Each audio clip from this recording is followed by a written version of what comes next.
talk to us, Amy, about your approach to transformation, starting at the roots rather than just kind of pruning away, and to stay with that nature, that forest analogy. How can we nurture those changes from deep down and cultivate stronger, lasting relationships with others? Yeah. What a great question, and what a wonderful place to start. Right. Now, to be honest, Seth, I have to tell you, when companies come my way, leaders come my way, they engage me to work with them in whatever capacity. No one's interested in working on the roots. Right. No Right. one. No one comes to me saying, "Oh gosh, I really want a better relationship with myself." Because they don't recognize that that is fundamental to to the issues that they're dealing with. The reason they come to me is because the ELT, the executive leadership team, isn't cohesive. They're not aligned. There's trust issues in the culture. They've got subpar leadership, whatever. While folks might come to me wanting to solve those issues, what they don't see right away is that this is all effectual from this relationship we have with ourselves. And that's what I mean by starting at the roots. And so the roots in the way that I see the world here is the relationship we have with ourselves. That forms this perceptual lens, a primary perceptual lens that we look out through to the world. So when we look out to the world, we think that what we see is objective. But what we see, and really more importantly, what we interpret and the meaning we overlay into the world around us it results from this relationship with ourselves. So when we want to do real work within a company, it starts with those leaders that lead the company and those team leads that lead teams, and looking at that.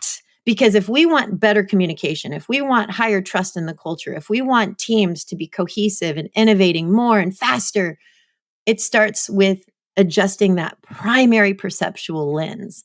Of course, we do the other stuff, but it's powerful, because you do that, so much improves on so many levels. Yeah. I imagine I'm making this up, but I'm trying to get into your world where you're brought in, things aren't functioning or operating optimally, or they're functioning, they're producing results, but maybe not as well as they could be. Yeah. And you're brought in, and let's say you're brought in the most elegant, appealing, attractive way, in that there's preparation and they've softened the ground for you. So there's not at least a superficial resistance right away. But even then, Amy, like you said, there aren't people like, you know what? I want to stop everything I'm doing on my day to day. And not only do I want to go to work, I want to go on the hardest, deepest stuff that I've either consciously or subconsciously been avoiding, don't want to go near. It's hard work. It's been decades maybe. And let's go do that. That's right. Yeah, that's exactly right. I think what happens is, because you deal with high performers, it's not like these people are broken, or these teams are broken, or these organizations are bankrupt, not in a financial sense, like there's nothing's working at all.